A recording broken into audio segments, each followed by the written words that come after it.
আল্লাহর এক দরবেশ বান্দা এক বট গাছের নিচে বিশ্রাম করতেছিল আর সূরা মুলক পড়তেছিলেন।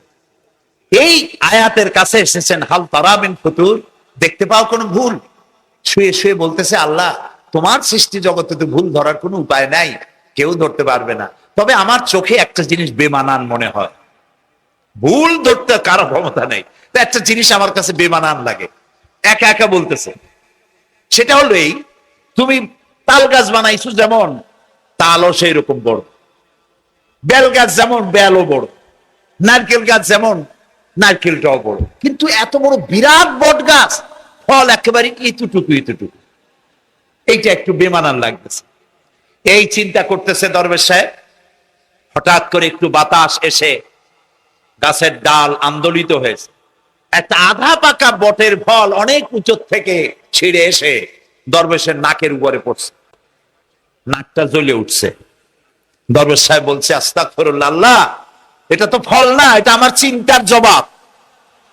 আমি চিন্তা করতেছি গাছ আনমান ফল হয় নাই, তাল গাছ যেমন ফল যেমন, বট গাছ যেমন ফল যদি ওই আকারে হইতো, ফলটা যে পজিশন নিয়ে আমার নাকে পড়ছে, এতে তো আমার নাকও যাইতো মাথাও যাইতো। সুতরাং আল্লাহ রাব্বুল আলামিন তার সৃষ্টি জগৎকে আপন কুদরত দিয়ে সুন্দর করে সৃষ্টি করেছেন। ভাগ্যবান তারা যে আল্লাহকে স্বীকার করে 5 ওয়াক্ত নামাজে আল্লাহকে সেজদা দেয়, সুবহানাল্লাহ। আর শিক্ষক নামের, শিক্ষিত নামের কলঙ্ক ওই সব মুসলমান যারা মুসলমানের ঘরে জন্মগ্রহণ করে নিজেকে নাস্তিক বলে পরিচয় দেয়, নিজেকে যারা বামপন্থী বলে পরিচয় দেয়। মুসলমান তা আবার বামপন্থী, আস্তাগফিরুল্লাহ। কোরআনে কারিমে আল্লাহ তাআলা বলেছেন, আসহাবুল ইয়ামিন আসহাবুশ শিমাল, ডানপন্থী আর বামপন্থী। রাসূলুল্লাহ বলেছেন, বাম হাতে খায় শয়তান, তোমরা বাম হাতে খাবা না। বাম দিকের কামটাই শয়তানের, বাম দিকের কাম কার? জোরে বলেন। এই জন্য রাস্তা দিয়ে হাঁটবেন, ডান দিক দিয়ে হাঁটেন, কিছু খাইবেন ডান দিক দিয়ে খান, কিছু শুরু করবেন ডান দিক দিয়ে করেন। মুসলমানের কাজ সব ডান, ডানপন্থীদের নেতা পয়গম্বরেরা সব ডানপন্থীদের নেতৃত্ব দিয়ে আল্লাহ রাব্বুল আলামিন কিয়ামতের দিন ডানপন্থীদের নিয়ে আল্লাহর নবীরা জান্নাতে চলে যাবে। আর বামপন্থীদের নেতা শয়তান, বামপন্থীদেরকে শয়তানের নেতৃত্ব দিয়ে সবগুলিকে জাহান্নামে নিয়ে যাবে। এই জন্য দেখবেন বামপন্থীদের যত নেতা আছে, একটা নেতাও মসজিদে যায় না, নামাজ পড়ে না। প্রিয় ভাই, সব কপাল পোড়া না হলে কোন মুসলমানের সন্তান বামপন্থী আন্দোলন করতে পারে না। হতভাগ্য, নিকৃষ্ট, জঘন্য। আল্লাহ এদেরকে হেদায়েত করুন, বলেন আমিন। জোরে বলেন আমিন। ওরা নামাজে নাই, রোজায় নাই, আল্লাহ নাই, রসুলে নাই, পরকালে নাই, মক্কায় নাই, মদিনায় নাই, ঠিক কিনা? আল্লাহ হেদায়েত নসিব করুন, বলেন আমিন। তাহলে 3টি পুঁজির কথা বলেছিলাম, তার মধ্যে প্রথম পুঁজি হলো আল্লাহর কি বিশ্বাস করতে দেখি? অস্তিত্বকে বিশ্বাস করা। এই অস্তিত্বের উপরে আমি আর আলোচনা করতে চাই না। আমরা বিশ্বাস করি আল্লাহ আছেন, ঠিক না? আচ্ছা, এবার প্রশ্ন করি, আল্লাহ আছেন, কোথায় আছেন? আচ্ছা, বুঝতে পারছি আপনাদের মধ্যে ইখতিলাফ হয়ে গেছে। কেউ বলছেন সব জায়গায়, কেউ বলছেন আরশে, কেউ বলছেন আকাশে। আর যারা বেশি বুদ্ধিমান তারা কোনো জবাব দেন নাই, চিন্তা করছেন কোনটা কইয়ে কোন জ্বালায় পড়ি। আল্লাহ রাব্বুল আলামিন কোথায় আছেন সেই প্রশ্ন আল্লাহ কি করা দরকার? আল্লাহ আপনি কোথায় আছেন, এই প্রশ্ন আমরা করার আগে আল্লাহ রাব্বুল আলামিন কোরআনে কারীমের মধ্যে জবাব দিয়ে দিয়েছেন, আর রাহমানু আলাল আরশি ইসতাওয়া। সুবহানাল্লাহ। আল্লাহ সব জায়গায় আছেন একথা ঠিক নয়। কেন ঠিক নয় সেটাও বুঝাই দিই। সব জায়গা বলতে তার মধ্যে তো টয়লেটও আছে। সব জায়গা বলতে আরো বহুত খারাপ জায়গা আছে, আমি সে জায়গাগুলির নাম নিলাম না। তাহলে আল্লাহ কি সেসব জায়গা আছেন? বলেন নাউযুবিল্লাহ। আল্লাহ নিজেই বলছেন আল্লাহ আছেন আরশে ইসতাওয়া। আল্লাহ আছেন কোথায়? আরশে। আল্লাহ যে আরশে আছে সেই জন্যই তো মানুষেরা হাত উঁচু করে আল্লাহর কাছে, এরকম বলে যে উপরওয়ালা, বলে না, না নিচুওয়ালা বলে, সব জায়গাওয়ালা এরকম বলে, উপরওয়ালা বলে। আল্লাহ আছেন আরশে। কিন্তু প্রত্যেক রাতে তিনি প্রথম আকাশে আসেন। সুবহানাল্লাহ। বান্দাদেরকে ডাকার জন্য আসেন। আল্লাহ সর্বত্র জ্ঞান রাখেন, তার ইলমের মধ্যে এক চুল পরিমাণ জায়গা আকাশেও নাই, জমিনেও নাই যে আল্লাহ রাব্বুল আলামিন ওই জায়গাটুকুন সম্পর্কে তাৎক্ষণিকভাবে অবহিত নন। এমন এক চুল পরিমাণ জায়গা আকাশেও নাই, জমিনেও। এটাই হলো আল্লাহ সব জায়গার জ্ঞান, তার ইলমের মধ্যে সব তিনি জানেন। একথা একটি ছোট্ট আয়াতের মধ্যে এভাবে বলা হয়েছে, وَيَعْلَمُ مَا فِي الْبَرِّ وَالْبَحْرِ وَمَا تَسْقُطُ مِنْ وَرَقَةٍ إِلَّا يَعْلَمُهَا। এই পৃথিবীতে জমিনের ভিতরে কি হয়, সমুদ্রের অতল তলদেশে কি হয়, সব আমি জানি। এমনকি এই পৃথিবীর কোন একটি গাছের পাতা যদি পড়ে যায়, কোন দেশের কোন গাছের কোন পাতা পড়েছে সে খবর আমি আল্লাহর কাছে হয়ে যায়। এটি আমি বললাম, বানায় বললাম? এটি কোথায় আছে? তো আল্লাহ রাব্বুল আলামিন কোরআনে পরিষ্কার করে বলে যে এত পাতার খবর যদি আল্লাহর কাছে হয়, তাহলে আমরা কোথায় কি করি তিনি টের পান না? অবশ্যই টের পান। এটি আমাদের মনে রাখতে হবে।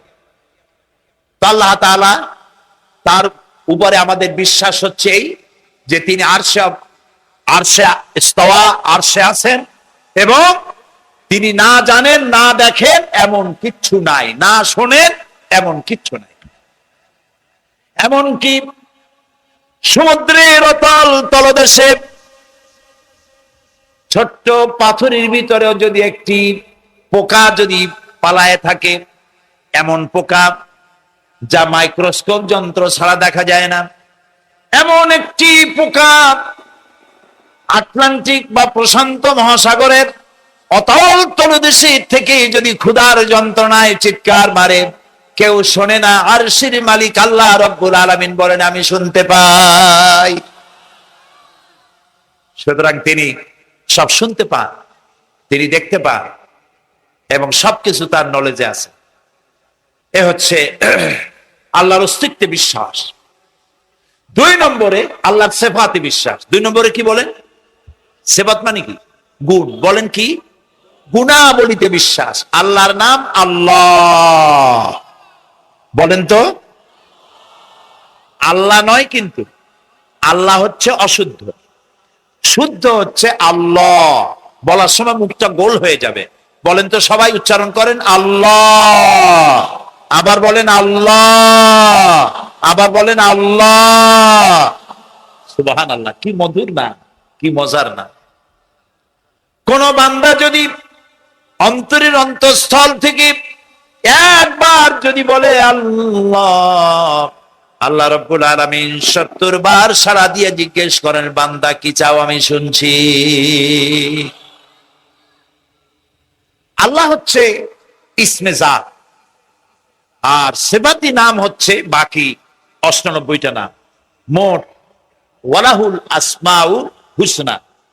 আল্লাহ তাআলা রয়েছে পবিত্র নাম, অনেক নাম, 99টা নাম। কয়টা নাম? আল্লাহ হচ্ছে ইসমে জাত। এই যে আমরা অনেক সময় খোদা বলি, খোদার কসম, খোদার কিরা, খোদা হাফেজ বলি না আমরা? এই খোদা শব্দ যতটা সম্ভব এই শব্দ উচ্চারণ থেকে বিরত থাকা উচিত। কারণ আল্লাহর 99 নামের মধ্যে খোদা বলে কোনো শব্দ নাই। কেউ যদি 10 লক্ষ বার খোদা বলে, একবার আল্লাহ বলার সমান হবে না, হবে না। কেমন খোদা বলে আল্লাহ নিজের নামকে পরিচিত করেন নাই। আল্লাহর নাম হচ্ছে আল্লাহ। আল্লাহর নাম কি? আর বাকি হলো গুণবাচক নাম। তিনি রব, তিনি রাজ্জাক, তিনি ওয়াদুদ, তিনি জব্বার, তিনি কাহ্হার, তিনি রহমান, তিনি রহিম। এরকম আছে না নাম? সব গুণবাচক নাম। এই আল্লাহকে বিশ্বাস করতে হবে। 1 নম্বরে তার অস্তিত্ব, তিনি আছেন। 2 নম্বরে গুণ সহকারে বিশ্বাস করতে হবে। আমরা পানিকে বিশ্বাস করি সে চুবাইয়া ডুবাইয়া মারতে পারে, এই হিসাবে বিশ্বাস করি, ঠিক না? আগুনকে বিশ্বাস করি সে পোড়ায় মারতে পারে। সাপকে বিশ্বাস করি সে দংশন করলে আমি মরে যেতে পারি, ঠিক কিনা? এইভাবে প্রত্যেকটা জিনিসের গুণ সহকারে তাকে বিশ্বাস করতে হয়। সেই জন্য আল্লাহকে আল্লাহ আছেন এইটা শেষ কথা নয়, তার গুণ সহকারে তাকে বিশ্বাস করতে হবে। তিনি হচ্ছেন খেতে দেওয়ার মালিক, রাজ্জাক। মানে বলেন তো নামটা কি? রাজ্জাক মানে কি? রিজেক দাতা। কে রিজেক দাতা? এই জন্য রিজেক চাইতে হবে কার কাছে? আল্লাহর কাছে। কোন অভাব অভিযোগের জন্য আমি কাউকে বলবো না আপনি আমার খেতে দেন, আল্লাহর কাছে চাইতে হবে। চাইবো কার কাছে? আল্লাহর কাছে। খেতে দেওয়ার মালিক তিনি। আচ্ছা বলেন, এই পৃথিবীর মধ্যে মানুষেরা বেশি না হাতি, ঘোড়া, বাঘ, ভল্লুক, ময়না, টিয়া, মাছ, পাখি, পতঙ্গ, কীট এগুলো বেশি? কোনটা বেশি? আমরা বেশি না ওরা বেশি? ওরা বেশি। ওরা বেশি। এই যে অসংখ্য হাতি আছে পৃথিবীতে, হাতির পেট বড় না আমার পেট বড়? গন্ডারের পেট বড় না আপনার পেট বড়? কুমিরের পেট বড় না আপনার পেট বড়? আচ্ছা, এখন এই সব প্রাণীদেরকে কে খেতে দেন? আপনার আমার তো ব্যাংকে ডিপোজিট আছে, কম থাকুক বেশি থাকুক, গোলায় ধান আছে, চাউল আছে, বাড়িতেও আছে, আছে না? কিন্তু এই যে পাতিশিয়াল, ফক্স, পাতিশিয়াল চেনেন তো? চিনবেনই তো, সাংঘাতিক চালাক এগুলি। এই পাতিশিয়াল কোন ব্যাংকের ম্যানেজারের কাছে গিয়ে বলছে যে ম্যানেজার সাহেব, এখন তো পৌষ মাস, আমি 10টা মুরগি চুরি করে আনছি, আমার নামে একটা অ্যাকাউন্ট খোলেন, বৃষ্টির সময় যখন আমি চুরি করতে পারবো না তখন এগুলি উইথড্র করে আমি আমার পেট বাঁচাবো। এই কথা বলে শিয়ালের নামে, বাঘের নামে কোন অ্যাকাউন্ট আছে ব্যাংকে? কোরআন শরীফে আল্লাহ তাআলা বলছেন এমন অনেক প্রাণী আছে পৃথিবীতে যারা তাদের রিজেক সংগ্রহ করে রাখে না। আল্লাহ বলেন আমি আল্লাহ তাদেরকে রিজেক দেই। কে দেয়? একবার আমার প্রোগ্রাম হলো ক্যালিফোর্নিয়া, লস অ্যাঞ্জেলেস। এখানে আমার 3 দিন প্রোগ্রাম। তারা একটা দিন আমাকে রাখলো সাইট সিন দেখার জন্য। আমাকে নিয়ে গেল লস অ্যাঞ্জেলেস থেকে সেন ডিয়েগো। সেন ডিয়েগো হচ্ছে প্যাসিফিক ওশানের পাশে। এইখানে আছে সি ওয়ার্ল্ড, অর্থাৎ সমুদ্রের মধ্যে যা কিছু আছে তা তারা সেখানে উঠায় রাখছে। বিশাল জায়গা, দেখতে অন্তত 4 দিন লাগে পুরা এলাকা দেখতে। আমার হাতে সময় 5 ঘন্টা, 5 ঘন্টা আমাকে দেখতে হবে। আমি বললাম গুরুত্বপূর্ণ জিনিসগুলি আমার দেখা হবে। তো নিয়ে গেল। এই আপনাদের মাঠটা যত বড়, এরকম একটা বড় পুকুর, সেই পুকুরের মাঝখানে আছে একটা ওয়াল, আর ঠিক মাঝখানে আছে একটা মঞ্চ, আর 10,000 লোক বসতে পারে এরকম একটা গ্যালারি। ওরকম একটা গ্যালারিতে আমাকে বসালো টিকিট কাটায়। ওখানে মাছের খেলা দেখানো হবে। যারা খেলা দেখাবে তারা হাতে তুড়ি দিল, সঙ্গে সঙ্গে 2টি মাছ ওই পাশ থেকে তারা ভিতরে বড় গেট আছে, সেই গেট দিয়ে এপারে চলে আসে। আমি লক্ষ্য করলাম খেলা যারা দেখাবে তাদের মুখের কথা, বাঁশির আওয়াজ, হাতের ইঙ্গিত মাছে বোঝে। মাছটার বুকটা সাদা, একদম সাদা, আর পেছনের দিকটা কালো। যখন উঁচু হয় তখন মনে হয় কোন সৌদি প্রিন্স হবে, কালো কাপড় গায়ে দেয় সাদা জামার উপরে, ঠিক ওরকম মনে হয়। তো যারা খেলা দেখাবে তারা এভাবে হাতে তালি দিল, মাছেও তার 2টি পাখা নিয়ে হাতে তালি দিল, ওয়েলকাম করলো দর্শকদের। অনেকগুলি খেলা দেখালো এই মাছ। এক একটা খেলা দেখাইয়া যখন স্টেজের সামনে গিয়া মাছ হা করে, তখন বড় বড় বালতির ভিতরে ছোট ছোট মাছ আছে, এই মাছগুলি 2-3 বালতি তার মুখের মধ্যে ঢুকায় দেয়।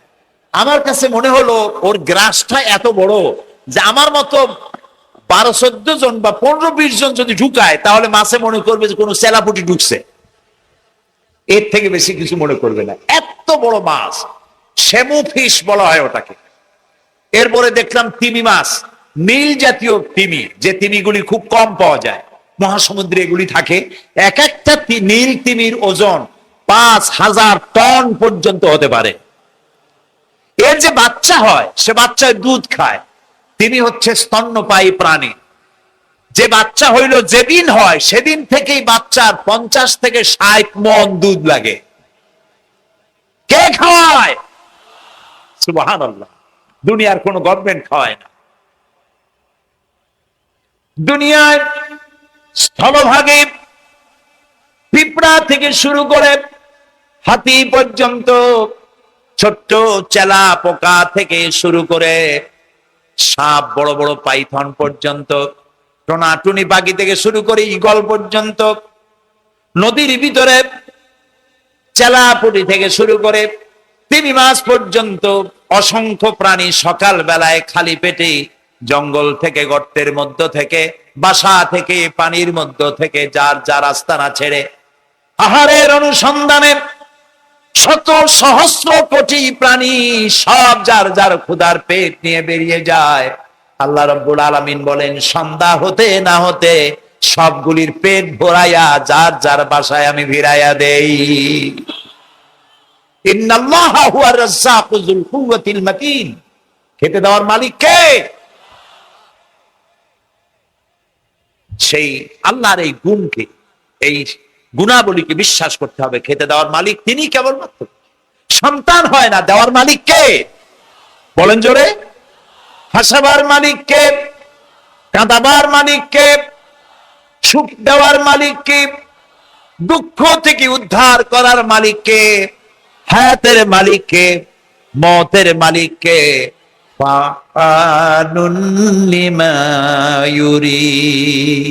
যা খুশি তাই তিনি করতে পারেন। সুবহানাল্লাহ বলেন। কোন? কাফ আর নুন, দুটি অক্ষর, যখন যা ইচ্ছে করে হয়ে যায়। আল্লাহর এই গুণকে বিশ্বাস করলে মানুষ শিরক থেকে বাঁচতে পারবে। মাজার মুখী হবে না মুসলমান, মসজিদ মুখী হবে তখন। আজ আমার মুসলমান একদিকে নামাজও পড়ে, আর একদিকে মাজারের কাছে গিয়ে দুর্বল হয়ে যায়। আছে না? আছে কি না? মাজারগুলির কাছে গিয়ে সাহায্য কামনা করে। আমার নিজের চোখে দেখেছি মাজারে গিয়ে কিভাবে সেজদা দেয় কবরকে। বলেন নাউযুবিল্লাহ। আল্লাহ ছাড়া কাউকে রুকু সেজদা করা যায় না। যা চাবার আল্লাহর কাছে চাইতে হবে। ওয়াইজা সাআলতা ফাসআলিল্লাহ ওয়াইজা ইসতাআনতা ফাসতাইন বিল্লাহ। যা কিছু চাওয়ার আল্লাহর কাছে চাও, যা কিছু বলার আল্লাহকে বলো। সব কিছু করার মালিক তিনি। সুবহানাল্লাহ বলেন।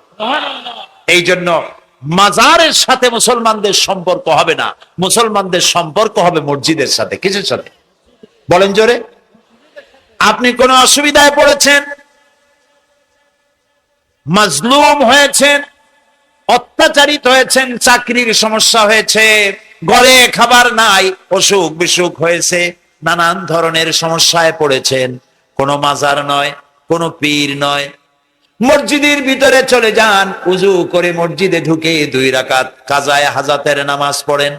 রাসূলুল্লাহর উপরে যখনই বিপদ হতো তিনি নামাজে দাঁড়ায় যেতে। সুবহানাল্লাহ বলো। আপনি কেন যাবেন একটা কবরের কাছে? আপনার সাহায্য কামনার জন্য কোনো পীর নয়, আপনার সাহায্যের জন্য কোনো কবর নয়। সাহায্য পাওয়ার জন্য কে? আল্লাহ চান আপনার ঈমানটা খালেস হোক। আল্লাহ তাআলা এটা বরদাস্ত করতে পারেন না যে মানুষ কারো কাছে গিয়া আরেকজনের কাছে গিয়ে নথি স্বীকার করুক। আল্লাহ সহ্য করেন না। ইন্না শিরকা লাযুলমুন আযীম। শিরক হচ্ছে মস্ত বড় জুলম, অত্যাচার। আল্লাহ সব থেকে অপছন্দ করেন কোন গুনাহ? বলেন শিরক। আল্লাহ সহ্যই করেন না। কেন করেন না? একটা যুক্তিতে আসে।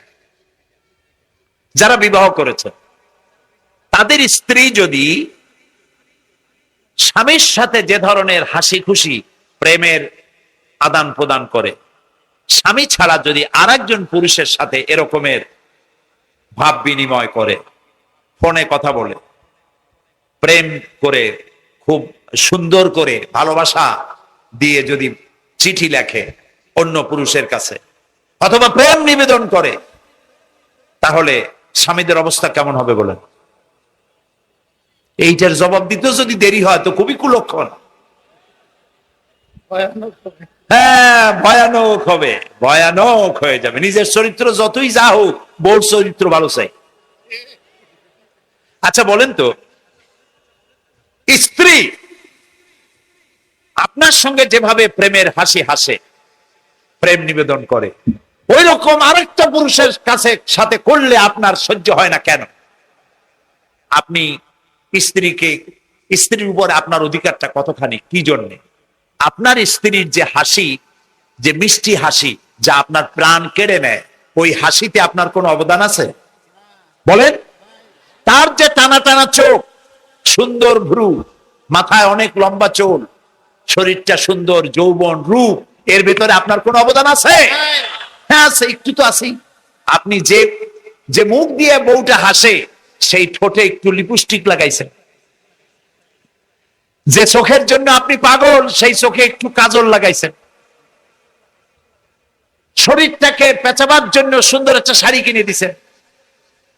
একটা শাড়ি দিয়ে, একটু লিপস্টিক কিনে দিয়ে, চুলের একটা ক্লিপ কিনে দিয়ে, একটা ভালো শাড়ি কিনে দিয়া স্ত্রীর উপরে যদি এত অধিকার আছে যে কোনদিন মৃত্যু পর্যন্ত কোন প্রেমের হাসি, ভালোবাসার আদান প্রদান আপনি ছাড়া আর কারো সাথে করতে পারবে না, এইটা যদি আপনার অধিকার এভাবে প্রতিষ্ঠিত হয়, তাহলে এই হাসি যিনি দিলেন, এই দাঁত, এই সুন্দর চোখ, এই রূপ, এই যৌবন আল্লাহ তাআলা দিলেন, তার সামনে কোন পীর অথবা কবরের সামনে যদি হাত পাতে, আল্লাহ বরদাস্ত করেন না। কথা কি বুঝে আসছে? কথা বুঝে আসছে? আলহামদুলিল্লাহ বলে। আলহামদুলিল্লাহ। বুঝলেই আমাদের কষ্ট সার্থক। আলহামদুলিল্লাহ বলি। আমরা যেন আল্লাহরে চিনতে পারি, বুঝতে পারি। আমার বিশ্বাস করুন, কোরআন আমার সামনে, আল্লাহর কসম, কোন জীবিত পীর, কোন মৃত্যু পীর আমার ভাগ্যের ভালো বা মন্দ করার কোন অধিকার রাখে না, রাখে না, রাখে না। কোন পীর ফু দিয়ে আমার ভাগ্যকে ভালো বানাই দিতে পারবে না, পারবে না। এবং আমার একটা চুলও বাঁকাও করতে পারবে না। খাইরিহি ওয়া শাররিহি মিনাল্লাহ তাআলা। আমার ভালো, আমার মন্দ করার একমাত্র মালিককে। এক আঙ্গুল আকাশের দিকে উঁচু করে চিৎকার দিয়ে বলুন, কে? আবার বলেন, আবার বলেন, আবারও বলুন। আল্লাহ কবুল করুন। বলেন। আমার এই বক্তব্য দিয়ে আমি কোন পীরকে অমর্যাদা করছি না। পীর সাহেবদের কাছে পীর কোন শরীয়তের শব্দ নয়। কোরআন এবং হাদিসে কোথাও পীর বলে কোন শব্দ নাই। এটি ফার্সি শব্দ। এই শব্দের অর্থ হলো বৃদ্ধ। তো পীর যদি বৃদ্ধ হয় ভালো কথা, তিনি যদি আলেম হন আরো ভালো কথা। কিন্তু বাপ পীর ছিল, উনিও সেই সুবাদে পীর। ইলেম নাই, ওনার নিজের কাছেই তো টর্চ নাই। আপনাকে অন্ধকারে উনিও ম্যানহোলের মধ্যে পড়বে, আপনারে নিয়ে পড়বে। আলেম হইতে হবে। পীর যদি হয় আলেম হইতে হবে, এক নম্বর কথা। দুই নম্বর কথা হলো, তিনি ব্যবসায়ী হবেন না। ধর্মের নামে তিনি ব্যবসা করবেন না। তিনি মানুষকে হেদায়েতের পথ দেখাবেন। প্রয়োজনে জেলে যাবেন, প্রয়োজনে ফাঁসির মঞ্চে দাঁড়াবেন। তিনি নিজেকেই ইসলামের সব আমি করি, আর ইসলাম কারো কাছে নাই।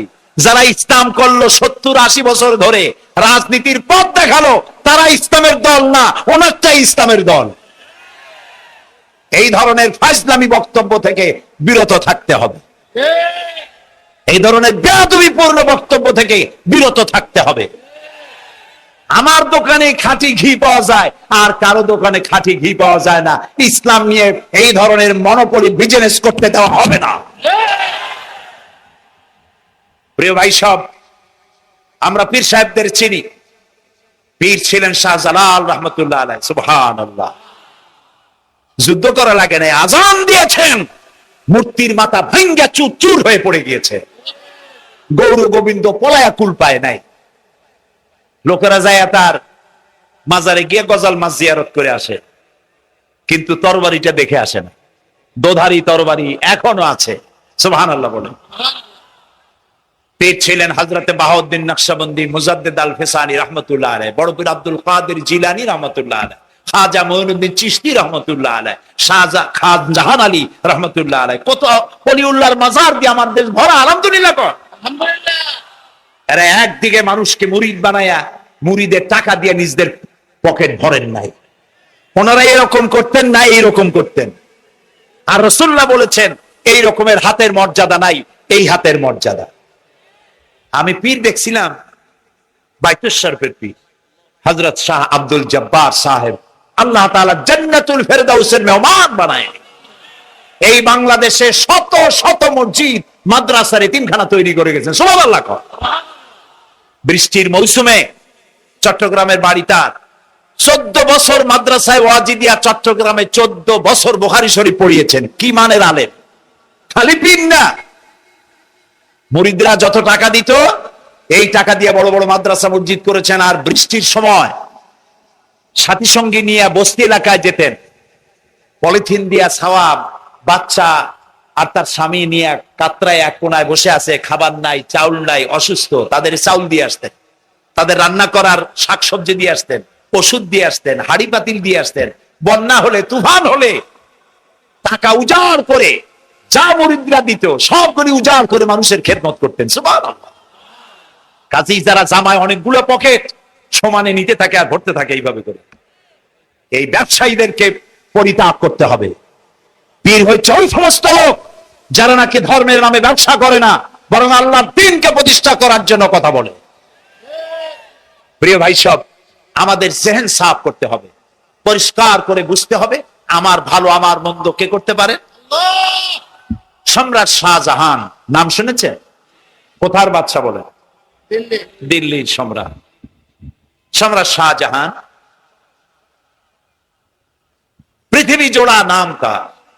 কবি বলছেন, শাহনে জাহাं को जिन्हें फख्र से देते थे बाज, वाज कब्र में है सूरह अलहम्दु की मोहताज। যে শাহজাহানকে কর দিয়া ট্যাক্স দিতে পারলে জনগণ নিজেদেরকে গৌরবান্বিত বলে মনে করত, সেই শাহজাহান কবরে শুয়ে আছে, সূরা ফাতিহার মুহতাজ হয়ে আছে। সুবহানাল্লাহ। যদি কেউ আমার কবরের কাছ থেকে হেঁটে যাইতো আর একটু সূরা ইখলাস পড়ে সবরেসানি করতো, আমি কিছু পাইতাম। আহারে, এই এতিম ফকির হয়ে শুয়ে আছে। আউযু বিল্লাহি মিনাশ শাইতানির রাজীম। বিসমিল্লাহির রাহমানির রাহিম। বিতাড়িত মরদুদ শয়তানের ওয়াসওয়াসা থেকে আল্লাহর কাছে পানাহ চেয়ে নিচ্ছি। ওয়ালাকিন্নাল বিররা মান আমানা বিল্লাহি ওয়াল ইয়াউমিল আখিরি ওয়াল মালাইকাতি ওয়াল কিতাবি ওয়ান নাবিয়্যিন। প্রকৃতপক্ষে পুণ্যের কাজ হচ্ছে আল্লাহর প্রতি ঈমান আনা, কিতাব, আখিরাত, ফেরেশতা এবং নবীদের প্রতি ঈমান আনা। এটাই হলো প্রকৃতপক্ষের পুণ্যের এবং সৎ কাজের পূর্ব শর্ত। এটাই হলো আসল পুণ্যের কাজ, আসল সৎ কাজ। আল্লাহর প্রতি ঈমান, পূর্ব পশ্চিমে মুখ ঘুরানো, এটা একটি রূপক, এটা একটি উপমা, একটা দৃষ্টান্ত আল্লাহ দিয়েছেন। মূল কথা হচ্ছে, আসল কথা হচ্ছে, পূর্ব পশ্চিমে মুখ যতই ঘুরাও এটা কোনো মূল ব্যাপার নয় নেক কাজের জন্য। নেক কাজের মূল ব্যাপারটাই হলো আল্লাহর প্রতি ঈমান আনা। আর আল্লাহর প্রতি ঈমান আনার যে ব্যাপারটি, এ ব্যাপারে আমাদের মধ্যে তো কোনো, এইখানে যারা উপস্থিত আছি আমরা তো সবাই আল্লাহর প্রতি ঈমান এনেছি, কথা ঠিক কিনা গণ? আর ঈমানের মূল ভিত্তিটা কি? ভিত্তিটাই হলো, ফাউন্ডেশনটাই হলো লা ইলাহা ইল্লাল্লাহু মুহাম্মাদুর রাসূলুল্লাহ। জোরে সরে পড়েন, লা ইলাহা ইল্লাল্লাহ, লা ইলাহা ইল্লাল্লাহু মুহাম্মাদুর রাসূলুল্লাহ। এটাই হলো ঈমানের মূল ফাউন্ডেশন, মূল ভিত্তি। এখন ঈমানটা কি জিনিস? ঈমান আমনুন ধাতু থেকে, ধাতু থেকে নিষ্পন্ন হয়েছে। এর অর্থ হচ্ছে চরিত্রের মানসিক ভিত্তি, যেটাকে বলা হয় আরবিতে, যেটাকে বলা হয় ঈমান, বিস্ময়, বিশ্বাস, প্রত্যয়। কোরআন পৃথিবীর সমস্ত মানব মণ্ডলীকে দুই ভাগে বিভক্ত করেছে। একটা হচ্ছে ঈমান আনয়নকারী মুমিন মুসলমান, আর এক শ্রেণী হচ্ছে ঈমানকে প্রত্যাখ্যানকারী মানুষ, যাদেরকে বলা হয় সরাসরি কাফের। এর ভিতরে যারা ঈমান এনেছে তারাই হলো পৃথিবীর শ্রেষ্ঠতম মানুষ। পৃথিবীর শ্রেষ্ঠ মানুষ কারা? আল্লাহ পাক কোরআন শরীফের মধ্যে বলছেন, ইন্নাল্লাযীনা আমানু ওয়া আমিলুস সালিহাতি উলাইকা হুম খায়রুল বারিয়া।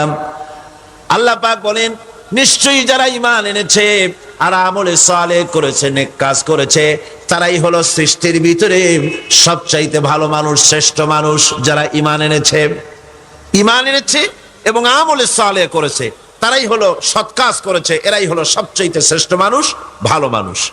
এই ঈমান আবার দুই প্রকার। এই ঈমান কয় প্রকার?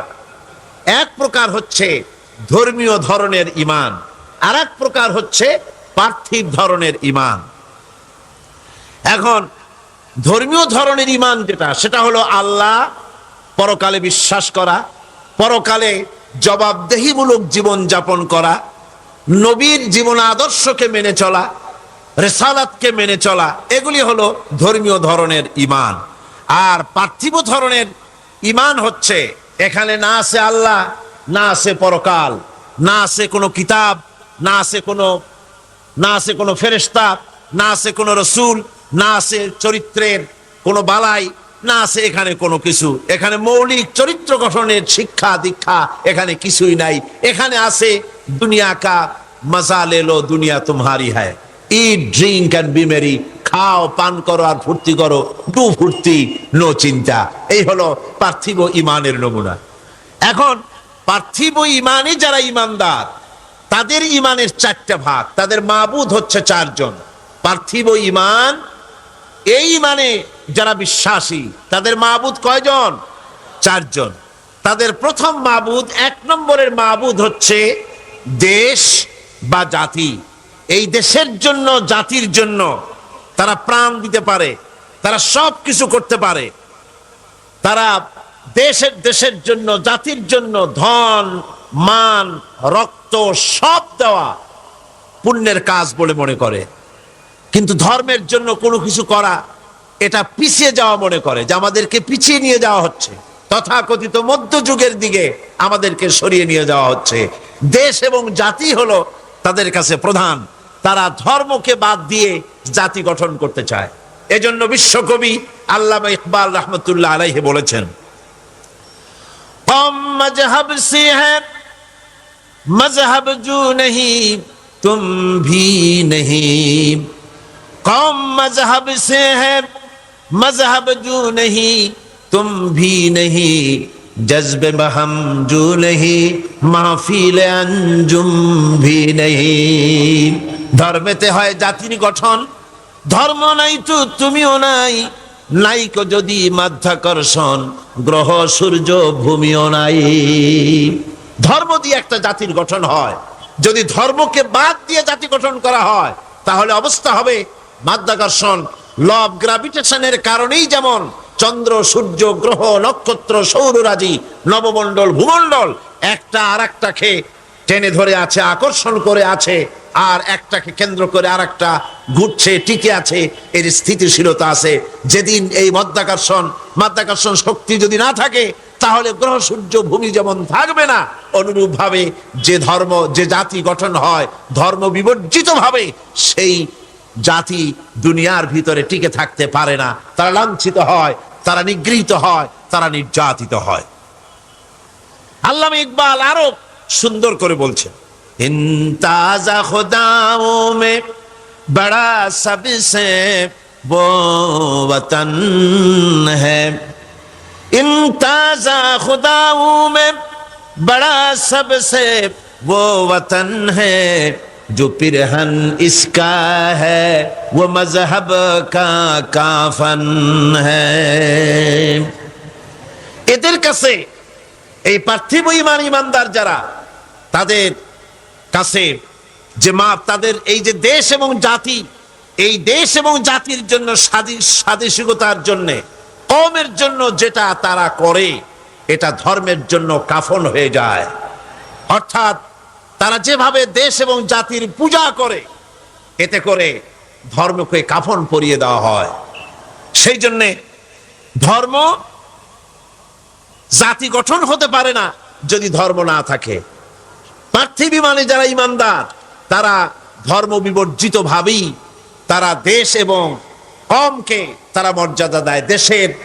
দেশের পানির ব্যাপারে, নদীর ব্যাপারে, গাছের ব্যাপারে, তরুলতার ব্যাপারে, সূর্যের ব্যাপারে অনেক গান রচনা করতে পারে। তাদের কবিতা শক্তি উচ্চারিত হতে থাকে, সুন্দর সুন্দর কবিতা সাহিত্য তারা লেখে। কিন্তু পার্থিব ইমানদার ব্যক্তি যারা, পার্থিব ইমানে যারা বিশ্বাসী, তাদের তৃতীয় খোদা হলো তাদের দেশের আইন। এই আইনকে তৈরি করে তারা নিজেরা, একে পূজাও করে তারা নিজেরা, একে জোড়া তালি দিয়ে টিকেও রাখে তারা নিজেরা। এই আইন তারা নিজেরাই তৈরি করে আর জোড়া তালি দিয়ে বাঁচায় রাখার চেষ্টা করে। যেমন বাংলাদেশের সংবিধান, এটি একটি আইন। এই সংবিধান তৈরি হয়েছে 1900 কত সনে? বলেন 1900 কত সনে? 1972 সালে বাংলাদেশের সংবিধান তৈরি হলো। বাংলাদেশের সংবিধান কতবার জোড়াতালি দেওয়া হয়েছে বলেন?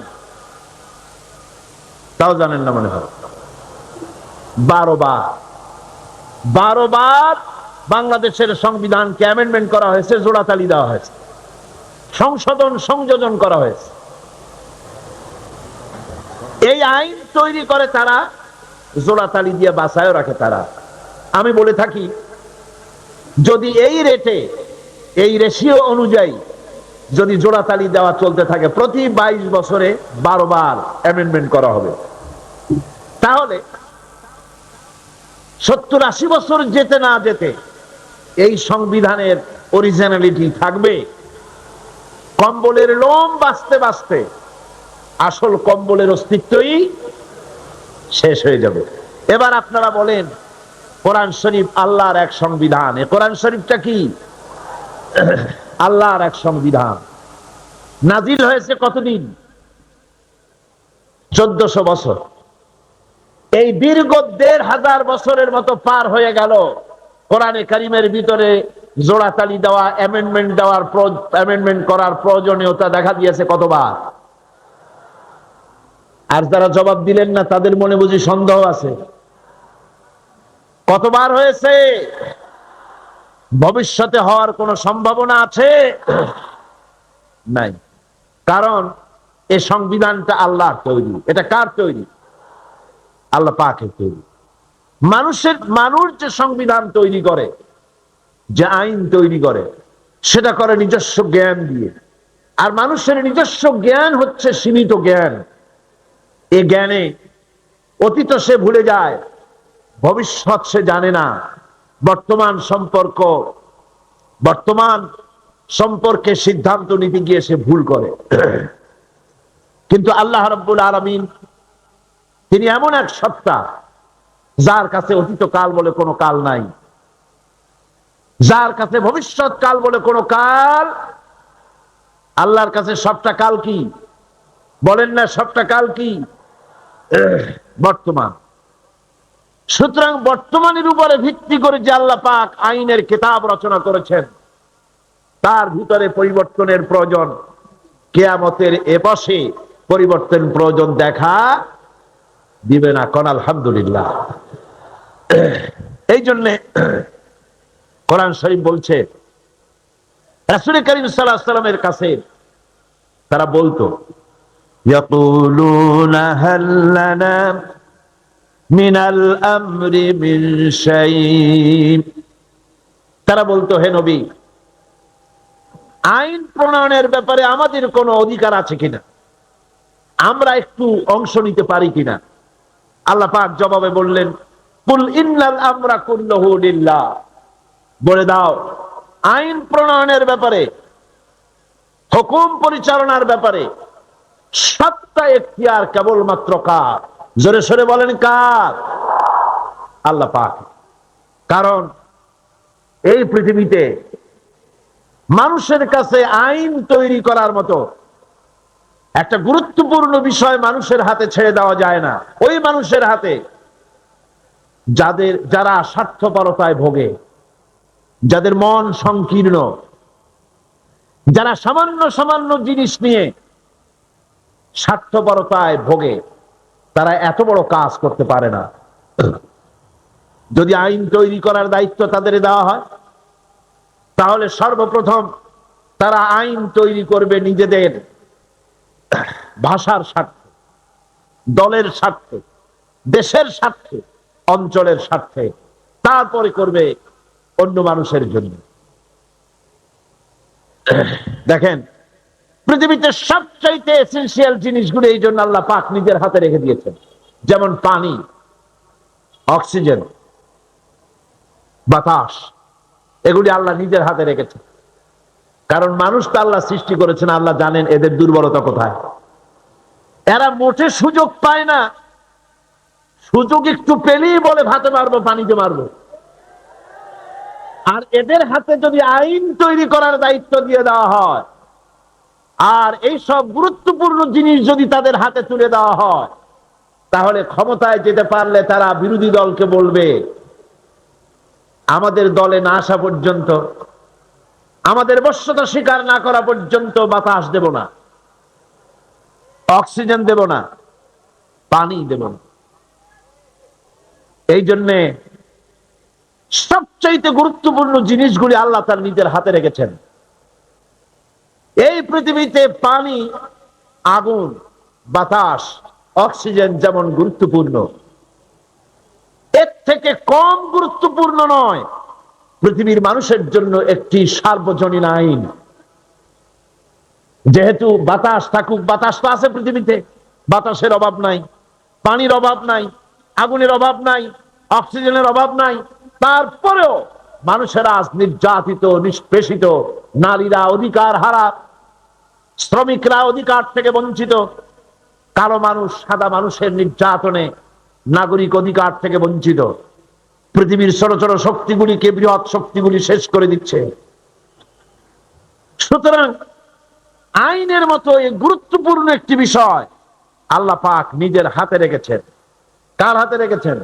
নিজের হাতে রেখেছেন। সে আইনের কিতাবখানার নাম হলো, এটার নাম হলো কোরআন। তাই আল্লাহ রাব্বুল আলামিন তার উপরে যারা ঈমান আনে, তাদের ঈমানের ভিতরে আল্লাহ থাকে, রাসূল থাকে, পরকাল থাকে, জবাবদিহিমূলক আচরণ থাকে। সে ব্যাখ্যা পরে দেব। আর পার্থিব ঈমানে যারা বিশ্বাসী, পার্থিব ঈমান যাদের রয়েছে, পার্থিব ধরনের ঈমান যাদের, তাদের ঈমান হলো 3 নম্বরে হতেছে তাদের দেশের আইন, 4র্থ নম্বরে তাদের মাবুদ হচ্ছে, 4র্থ নম্বরের খোদা হচ্ছে তাদের কাছে তাদের নফস, প্রবৃত্তি। এই নফসের গোলামি তারা করে, প্রবৃত্তির গোলামি তারা করে, মন যা চায় তাই তারা করে। সেখানে কোনো বাধা নাই, সেখানে কোনো বিপত্তি নাই, সেখানে কোনো আইন নাই, নীতি নৈতিকতার কোনো বালাই নাই, মন যা চায় তাই তারা করে। এটা হলো 3 নম্বর। সর্বশেষ মাবুদ, 4র্থ নম্বরের মাবুদ যেটা তাদের, তা হলো তাদের হিকমত এবং বিচক্ষণতা। এই হিকমত আর বিচক্ষণতা তাদের, এ দিয়ে তারা এখানে সামান্য কিছু, এই হিকমত দিয়ে, এই বিজ্ঞান দিয়ে, এই কলা কুশলতা দিয়ে, এই বিচক্ষণতা দিয়ে সামান্য কিছু তাদের কল্যাণ হলেও সার্বিকভাবে তাদের কোনো কল্যাণ বয়ে আসে না। এই 4 ধরনের মাবুদের উপরে বিশ্বাস থাকার কারণে তাদের নীতি নৈতিকতার সকল দরজা বন্ধ হয়ে যায়। তারা নিজের জ্ঞান, নিজের দেশ, নিজের আইন, নিজের জাতি, এর উপরে বিশ্বাস থাকে বলে তাদের ঊর্ধ্বতন এমন কোন ক্ষমতা, এমন কোন ক্ষমতাবান কেউ নাই বলে তাদের বিশ্বাস, যার কাছে তাদের জীবনের কোনো কিছুর হিসাব দিতে হবে। এই জন্য জবাবদেহিমূলক জীবনযাপন তারা করে না। আর করে না বলেই সেখানে সন্ত্রাস, হানাহানি, জেনা, ব্যভিচার, সমকামিতা, শয়তানি, বদমাশি, লুটতরাজি, এমন কোন কাজ নাই যা সেসব দেশে হয় না। এখন ঈমান এটা কোনো মৌখিক দাবির বিষয় নয়। ঈমান এনেছি এ কথা বললেই সারবে না। আল্লাহ রাব্বুল আলামিন কোরআনে কারীমের ভিতরে বলেছেন, ওয়া মিনান নাসি মান ইয়াকুলু আমান্না বিল্লাহি ওয়া বিল ইয়াউমিল আখিরি ওয়া মা হুম বিমুমিনিন। আল্লাহ রাব্বুল আলামিন বলেন, লোকেদের ভিতরে এমন বহু লোক আছে যারা বলে আল্লাহ এবং পরকালের উপরে বিশ্বাস স্থাপন করেছি, আল্লাহ বলেন ওমা হুম বিমুমিনিন, এরা মুমিন না। লক্ষ্য করুন, যেখানে আল্লাহ এবং পরকালে বিশ্বাস করা হলো মৌলিক বিষয় ইমানে, আল্লাহ এবং পরকালকে বিশ্বাস করেছি একথা বলার পরে আল্লাহ পাক বলছেন ওমা হুম বিমুমিনিন, এরা মুমিন না। কারণ কি? কারণ হচ্ছে এগুলি হচ্ছে তাদের মৌখিক দাবি। এই মৌখিক দাবির উপরে ভিত্তি করে ঈমান হয় না। পরিপূর্ণ ঈমান হচ্ছে যে আল্লাহর উপরে বিশ্বাস করা হচ্ছে, সেই আল্লাহর আইনকে, আল্লাহর হুকুম এবং আহকামকে জীবনের সকল ক্ষেত্রে মেনে চলাই হচ্ছে পরিপূর্ণ ঈমান।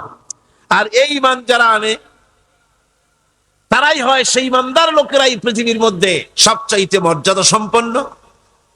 আর তাদের মর্যাদা সম্পর্কে আল্লাহ পাক কোরআন শরীফে বলছেন, যারা ঈমান আনে দুনিয়াও তাদের মর্যাদা হবে, আখিরাতেও মর্যাদা হবে। আল্লাহ রাব্বুল আলামিন বলেন, জাযাউহুম ইনদা রাব্বিহিম জান্নাতু আদনিন তাজরি মিন তাহতিহাল আনহার খালিদিনা ফিহা আবাদান।